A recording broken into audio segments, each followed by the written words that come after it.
jamaah, alhamdulillah. Alhamdulillahirabbil alamin, masih di Islam itu Indah, jamaah di rumah, masih di tema kita pagi hari ini, sholat di segala kondisi. Nah, ini bicara masalah tentang sholat, ya tidak mengenal usia.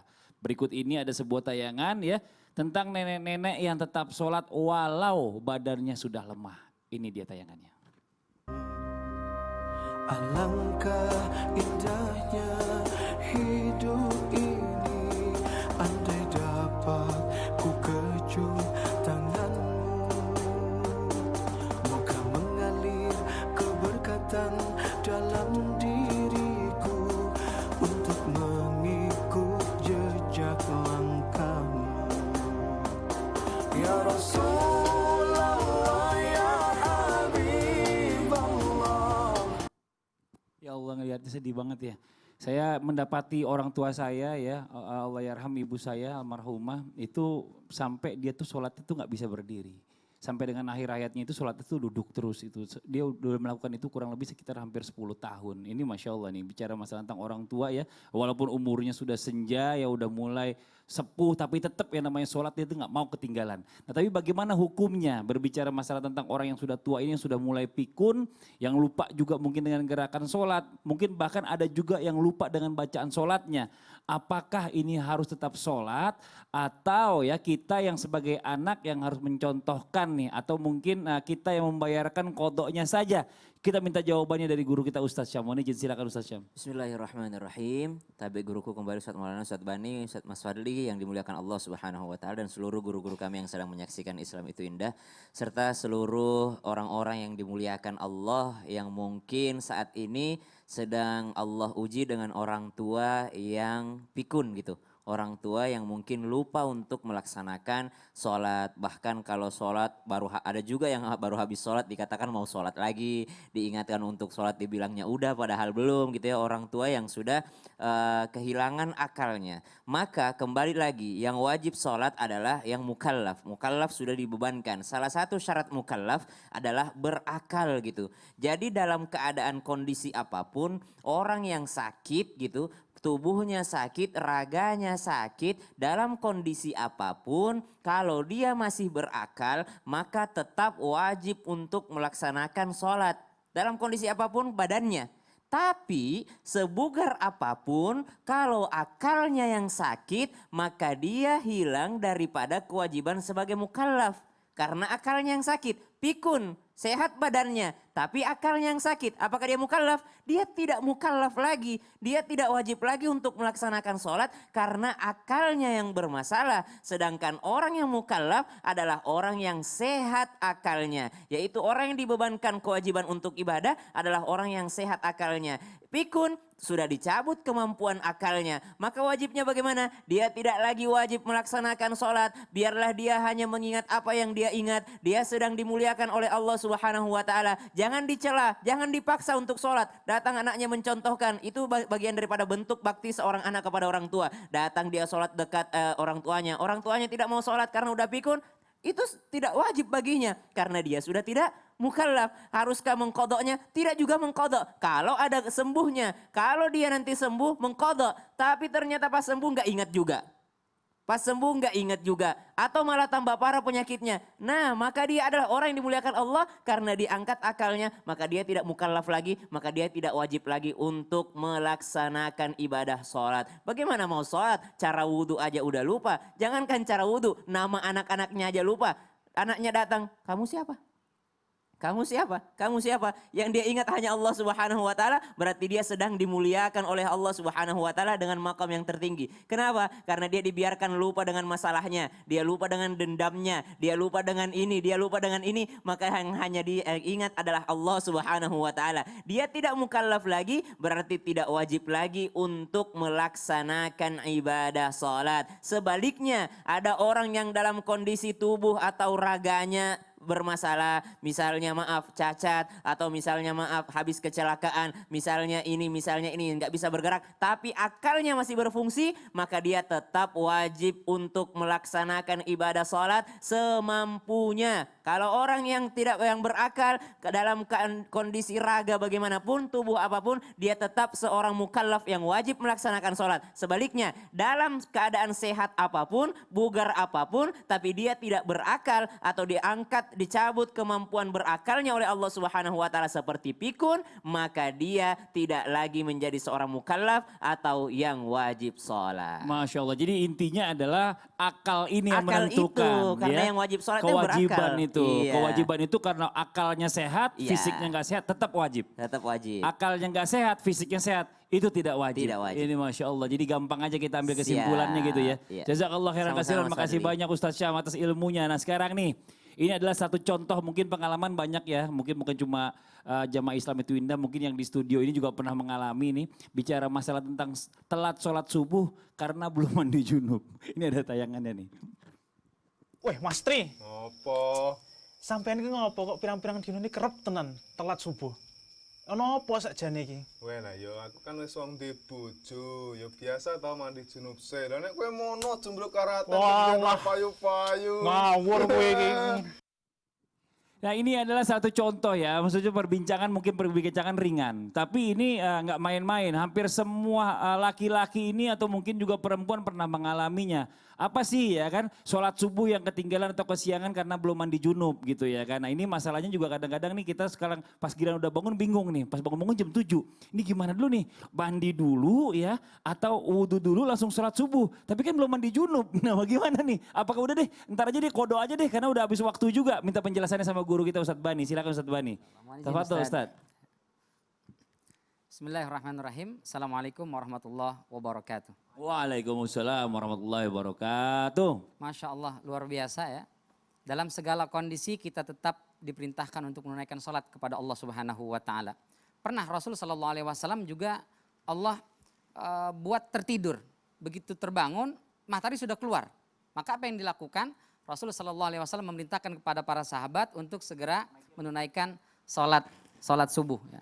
Nah, kalau kita terbangun, sudah lewat waktunya, maka silahkan sholat. Nah itu sholat di luar waktu disebut dengan qadha. Ustadz bagaimana? Sekarang sudah lewat waktunya dan saya belum mandi junub. Masya Allah ini sudah mandi junub, belum mandi junub, kesiangan pula ini. Masya Allah, double ya. Sering itu biasanya. Sering itu. Iya. Maka bagaimana? Tetap sholat kita tidak sah kalau kita belum mandi junub, membersihkan dari hadas besar. Dulu ada sahabat ketika perang Uhud itu yang bernama Hanzalah, diberi gelar atau julukan dengan Ghasilul Malaikah. Jasad-jasad yang lain itu tidak basah, tapi jasad Hanzalah itu basah di sekitarnya. Para sahabat bertanya, ya Rasul kenapa nih Hanzalah basah? Kata Rasulullah, tanya sama istrinya. Begitu ditanya, rupanya beliau ini pengantin baru. Belum sempat mandi junub, ada panggilan untuk berjihad, berperang. Subhanallah. Lalu meninggal di medan perang, malaikat yang memandikannya. Masya Allah. Tapi ini enggak medan perang gitu ya. Nah, jadi bangun, kalau ketika kita bangun sudah kesiangan, maka silakan mandi junub dulu, setelah itu baru sholat subuh. Nah tapi sholatnya sudah di luar waktu, maka sholatnya qadhaan, bukan kobokan, qadhaan, sholat di luar waktunya. Kalau sholat di dalam waktunya disebut dengan adaan. Nah begitu. Ini banyak teman-teman bangun sudah kesiangan, wah supaya tetap lebih khusyuk, tirai ditutup, lampu dimatiin. Biar suasananya masih gelap, padahal jamnya sudah jam 7. Nah ini enggak benar. Maka mari kita usahakan dan upayakan untuk sholat selalu on time, tepat waktu. Jangan melalaikan. Kalau tanpa uzur, maka jangan kita melalaikan sholat. Allah Subhanahu wa Ta'ala dalam surat Maryam ayat 59 itu mengatakan, فَخَلَفَ مِنْ بَعْدِهِمْ خَلْفٌ أَضَاعُوا الصَّلَاةَ وَاتَّبَعُوا الشَّهَوَاتِ فَسَوْفَ يَلْقَوْنَ غَيًّا. Orang yang selalu menunda-nunda waktu sampai melantarkan dari waktunya, terlewat dari waktunya tanpa ada uzur itu, dia akan mendapati ghaya. Kata Ibnu Abbas, ghaya itu ada dua. Yang pertama, sungai di neraka yang isinya adalah nanah dan darah. Na'udzubillah min dzalik. Yang kedua, kerugian. Untuk siapa ini? Orang yang ittaba'u syahawat, adha'u shalah wattaba'u syahawat. Kata Ibnu Mas'ud, yang dimaksud ayat ini bukan yang enggak sholat. Tapi mereka yang nunda-nunda waktu sampai terlewat waktunya. Masya Allah. Apalagi kalau tidak sholat. Gimana Ustadz, ini saya sholat ternyata dapat ghaya. Gimana nih? Mendingan enggak sholat sekalian. Nauzubillah min dzalik. Kalau sudah tidak sholat, dalam surat Al-Mudatsir, Allah Subhanahu wa Ta'ala katakan mereka ditempatkan di neraka Sakor. Dan tidak bisa diberikan syafaat, tidak bisa ditolong. Imam As-Suyuti dalam Ad-Durrul Mansur itu mengatakan Rasul Shallallahu Alaihi Wasallam berkaitan dengan ayat ini, dengan syafaatku kata Rasulullah, semua ahlul iman itu yang sempat masuk neraka diberikan syafaat keluar dari neraka. Kecuali mereka yang disebutkan dalam ayat ini, yaitu mereka yang masuk dalam neraka sakor, dan begitu ditanya kenapa masuk dalam neraka sakor, mereka mengatakan qalu lam naku minal musallin, kami dulu nggak sempat sholat. Muslim nggak sholat, nauzubillah min dzalik, tidak dapat syafaat bahkan dari Rasul Shallallahu Alaihi Wasallam. Mudah-mudahan kita semua dimudahkan oleh Allah Subhanahu Wa Taala untuk bisa menunaikan ketaatan kita kepadanya sesuai dengan apa yang Allah Subhanahu Wa Taala syariatkan. Amin. Demikian, Masya Allah. wassalamualaikum. Jadi sekali lagi mungkin saya tegaskan lagi mungkin ya buat jamaah yang di rumah juga. Kalau seandainya tidak ada uzur, maksudnya tidak ada junub gitu ya. Maksudnya bersih, itu bangun tidur langsung sholat aja oke gitu, ambil wudhu gitu ya. Tapi kalau seandainya dia belum mandi junub, ya kan masih dalam keadaan hadas besar, itu harus mandi junub dulu, baru sholat ambil wudhu ya gitu ya. Dan itu juga niatnya udah bukan adaan lagi, tapi tetap jadi kodoan gitu ya. Qadaan, Karena udah terang, walaupun gordennya ditutup, lampunya dimatiin, di luar mah tetap terang, di dalam gelap mah nggak ngaruh katanya. Nah sekarang kita lanjut lagi nih, buat jamaah yang ada di rumah nih, Masya Allah luar biasa ya. Kita belajar hari ini banyak banget bicara masalah tentang sholat di berbagai macam keadaan diri kita. Nah ini salah satunya juga ada lagi tata cara sholat ketika semua badan tidak bisa digerakkan. Ini di tayangannya. Bagi pesakit yang mampu solat tentang menggunakan isyarat mata, mulakan solat seperti biasa dengan berniat takbiratul ihram dan seterusnya membaca Al-Fatihah. Rokok. Seterusnya, pesakit bolehlah bertakbir sambil menutup separuh kelopak mata sebagai isyarat rokok. Iktidal. Pesakit akan melakukan iktidal dengan membuka kembali kelopak mata seperti di permulaan solat.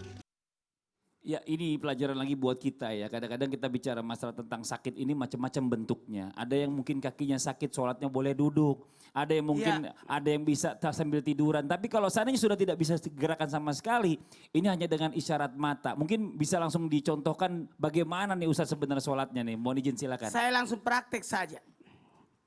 Ayo boleh bantal boleh. dulu. Iya. Oh Ustaz bawa bantal dari rumah. Sudah disiapin sama tim kreatif. Oh kan saya dari rumah. Jadi nih buat yang di rumah, Iya. pada posisi badan sudah tidak bergerak lagi, maka ada ruksa keringanan secara gerakan secara kapal untuk sempurnanya berada pada posisi yang tidak normal ataupun dalam keadaan darurat. Maka jika tidak bisa berdiri, maka sebaiknya duduk. Kalau tidak bisa duduk, maka baring. Nah ini yang akan kita perhatikan. Posisinya ini harus menghadap kiblat. Kan biasanya tempat tidur kan begini. Sebaiknya kalau bisa ada agak naikkan sedikit supaya bisa ini dada ini menghadap kiblat, wajah ini menghadap kiblat, dan posisi diri tidak bisa sama sekali bergerak. Maka ada posisi izin Ustaz. Jadi gini, maaf dinaikkan Iya. sedikit. Saya pegangin mic-nya nggak perlu nggak? Enggak usah. Nggak usah, bisa ya? Iya, kan tangannya nggak pakai. Oh iya benar, tangannya nggak bergerak ceritanya. Iya cerita. Ya, Cerita. janganlah didoakan Enggak, macam-macam. ini lagi saya. ceritanya. Ini praktek. Iya ya lagi Allah. praktek, kan cerita. Iya cerita. Iya iya. Jangan. Jadi ini posisi wajahnya menghadap kiblat. Kalau memang bisa, badan ini agak kan ada tempat tidur rumah Iya, sakit itu kan bisa dinaikin, diangkat. iya. Bisa diangkat. Kepalanya. Jadi gini, ada beberapa kondisi. Yang pertama, ini mata ya. Aduh mata saya, aduh untung pakai celak mata tadi ya. Jadi mata yang digerakkan seakan-akan posisi dalam salat. Allahu Akbar. Ruku. Allahu Akbar. Sami Allahu liman hamidah. Allahu Akbar sujud. Jadi posisi mata ini yang menandakan dia gerakannya. Allahu Akbar. Allahu Akbar sujud lagi. Allahu Akbar. Rakaat kedua. Allahu Akbar. Ruku. Sami Allahu liman hamidah. Iktidal. Allahu Akbar sujud. Jadi ini posisi mata inilah. Allahu Akbar duduk di antara dua sujud. Allahu Akbar sujud lagi. Tahiyat ya. Ini mohon maaf kalau posisi seperti inilah. Dan sebenarnya pada posisi seperti ini karena kedipan mata tersebut masuk dalam makna al-ima Ia dapat mengedipkan matanya sedikit ketika takbir dan ruku dan dapat dikedipkan banyak pada waktu sujud. Jadi perbedaannya di kedipan mata aja. Ya. Assalamualaikum warahmatullah. Lirikannya luar biasa. Assalamualaikum warahmatullah. Lirikannya. Gitu. julid ya. Assalamualaikum. Jadi posisi di mata. Sebenarnya kalaupun semuanya bisa, ternyata jari-jarinya bisa. Sekiranya jari-jarinya bisa, maka jari-jari inilah yang menandakan Allahu Akbar, Allahu Akbar, ruku. Samiallahu liman hamidah, Allahu Akbar, Allahu Akbar, Allahu Akbar, Allahu Akbar. Jadi ini. Ya ini macam-macam ya, maksudnya tata caranya macam-macam. Jadi posisi harus kursinya atau, nah Ustaz gimana? Kalau rumah sakit kan kursi tempat tidurnya gimana diaturnya? Kalau masih bisa menghadap kiblat sebaiknya menghadap kiblat. Iya. Iya. Kadang-kadang Ini, memang dada posisi ini. di rumah sakit tempat tidurnya nggak selalu menghadap Enggak selalu kiblat. menghadap kiblat. Bener. Maka harusnya diaturkan atau posisi bagaimana? Contoh kalau masih bisa berdiri, ini ada juga tadi praktek juga sebenarnya posisinya enggak bisa. Jadi tempat tidur, tempat tidur, tempat tidur. Tapi dia masih tetap bisa berdiri. Iya. Maka dia akan salah, contoh kiblatnya. Jadi tempat sebegini aja.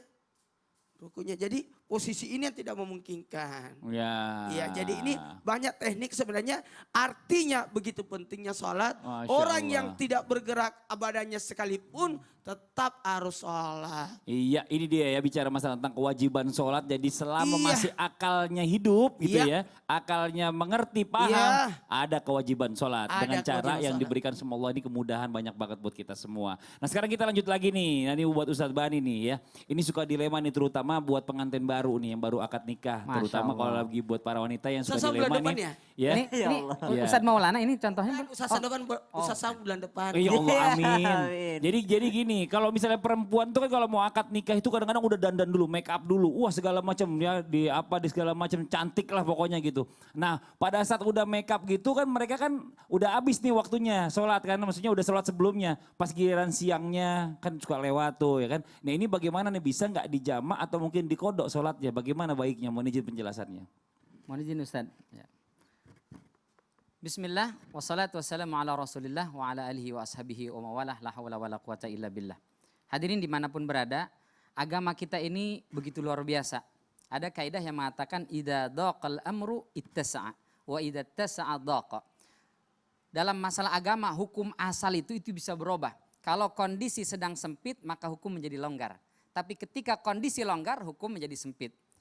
Artinya, ketika kita dalam kondisi seperti tadi, misalnya pengantin mau akad nikah dan pesta di sebuah gedung, sewa dari jam 11 sampai jam 1. Kalau dipotong untuk sholat, wah ini tamu-tamu bagaimana? Belum make upnya segala macam. Make up kadang-kadang menghabiskan waktu bisa sampai 3 jam. Masya Allah. Bagaimana kondisi seperti ini? Para ulama mengatakan boleh dijamak. Asal jangan jadi kebiasaan, tapi nggak mungkin juga jadi kebiasaan. Nikah berapa kali Ustaz? Ya. Riwayatnya dari Ibnu Abbas radhiyallahu anhu, kata beliau Rasul sallallahu alaihi wasallam pernah menjamak salat min ghairi matarin wala khaufin, tanpa ada sebab uzur seperti hujan ataupun takut. Rasul menjamak. Ibnu Abbas pernah ditanya dalam riwayat Imam Waqi itu, kenapa Rasul lakukan itu? Kata Ibnu Abbas, karena Rasul sallallahu alaihi wasallam tidak mau membebani dan memberatkan umatnya. Masya Allah. Kita ini diminta untuk melakukan ketaatan kita kepada Allah, tapi tetap hukum asal itu bisa berubah sesuai dengan kondisi selama kita memang memerlukan dan membutuhkannya. Maka berdasarkan hadis ini para ulama mengatakan boleh menjamak dalam kondisi sulit seperti tadi. Maka silakan gak apa-apa jamak. Tapi kalau memungkinkan untuk sholat tanpa mengurangi waktu, tanpa merusak make up, maka itu lebih afdal. Lebih afdal. Ya, kalau orang yang terbiasa menjaga wudhu, dia tahan. Menjaga wudhu bisa 3 jam, 4 jam dia tahan. Tapi kalau yang tidak biasa jaga wudhu, repot. Ya, ada yang baru wudhu udah langsung pengen kentut. Ada yang lagi wudhu, batuk, yang belakang ikut batuk. Nah, untuk orang-orang kondisi seperti ini, maka diperbolehkan dia untuk menjamak salatnya. Itu barangkali wallahu alam bissawab. Ya ini Masya Allah nih bicara masalah tentang ini. Kadang-kadang gini perjalanan mohon maaf nih. Kan ada orang memudahkan juga kadang-kadang. Kalau misal dari Bekasi contoh di tempatnya Ustadz gitu ya kan. Mau ke sini macet. Nah itu kadang-kadang tuh sholatnya tuh belum udah masuk waktu tuh nggak kebagian. Akhirnya karena udah di akhir-akhir. Itu bisa nggak dijamak jamak sholatnya? Boleh nggak? Ya betul, itu masuk dalam kategori tadi. Jadi kondisi di mana kita tidak bisa menunaikan ketaatan kita kepada Allah atau sholat pada waktu yang tepat karena kondisi yang tidak memungkinkan, Iya. maka boleh Dijamak. menjamak. Tapi nggak boleh dikosor. Nggak boleh kosor. Ah, boleh Tapi kosor. tidak boleh menjadi kebiasaan. Satu lagi nih Ustadz. Apalagi? Kalau tadi Ustadz Bani itu mengatakan kalau akad nikah kan atau pernikahan tuh nggak Oh, nih. mungkin ulang-ulang Belajar gitu kan. ini lagi belajar. Belajar, ini. belajar, Ya, terus, belajar. terus. Dia bilang kan nggak mungkin juga berulang-ulang, nggak jadi kebiasaan juga. Emang mau nikah berapa kali gitu. Iya, Nah iya. sekarang pertanyaan Ustadz, sekarang nih kalau zaman sekarang nih bukan pengantennya yang berhias, tamunya yang bermake up gitu. Tamunya, dia tak karena menghadiri pernikahan. jadi tamunya Ustadz. Tamunya yang lebih repot make Lebih upnya. repot make Dia upnya. malah Ini ninggalin kan bisa sholat. berulang-ulang nih, setiap Iya. resepsi begitu lagi, setiap hadir di Benar. nikahan orang begitu lagi make upnya. Gimana Ustadz? Apalagi nganterin, terus dia ke salon, Yang udah datang berjam-jam di walimah. salon. Iya, yang datang karena walimah datang. itu. Boleh nggak Ustadz itu Ustadz? Dijamak juga, boleh. Ya, yang afdol yang membutuhkan hajat atau darurat itu justru pengantin sebetulnya. Pengantinnya. Ya, yang pengantar apa segala macam, mereka make upnya rusak pun nggak ada yang peduli sebetulnya. Nggak ada yang peduli ya. Mereka aja yang rempong Cuma sendiri. dia aja yang nggak mau fotonya jelek Ya, gitu. jadi kan. hukum asal agama kita ini Iya. mudah, tapi jangan dimudah-mudahkan. Masya Allah. Nah sekarang kita coba lanjut lagi nih buat jemaah yang ada di rumah yang mau curhat online, yang sudah menghubungkan kita atau mungkin sudah memberikan pertanyaannya di sosial media ataupun di email kita. Sekarang waktunya kita menghubungi yang bersangkutan. Assalamualaikum, selamat pagi. Assalamualaikum warahmatullahi wabarakatuh. Waalaikumsalam warahmatullahi wabarakatuh. Silakan curhatnya Ibu. Assalamualaikum warahmatullahi wabarakatuh, Ustadz. Waalaikumsalam warahmatullahi wabarakatuh. Ya, saya mau minta pencerahan sedikit. Pernikahan saya sudah beranjak 13 tahun. Tapi ketika usia pernikahan 6 masuk 7 tahun, suami saya memiliki orang lain.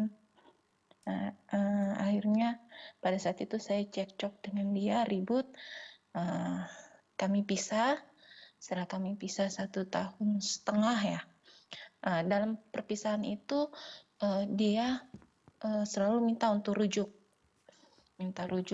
Tapi saya belum bisa. Saya mengatakan saya belum bisa. Ketika sudah masuk 1,5 tahun, saya melihat perubahan pada beliau, pada suami saya, perubahan agamanya makin bagus, dan yang lain-lain sudah mulai bagus. Akhirnya saya memutuskan untuk rujuk kembali dengan mengingat juga anak-anak kemarin, anak saya masih kecil-kecil. Setelah saya kembali, tahun saya melahirkan anak yang ketiga. Ketika anak yang ketiga berusia 3 bulan, 4 bulan, suami mulai kembali berulah lagi. Nah, suami kembali berulah sampai titik ini. Akhirnya kemarin, pas 2019 kemarin, ribut lagi. Dan dia akhirnya menalak saya. Di rumah sih dia langsung menalak saya. Karena kita ribut, dia menalak saya. Akhirnya saya diamkan sampai sekarang. Ketika dia 2 bulan kemarin, dia sudah mulai baik lagi.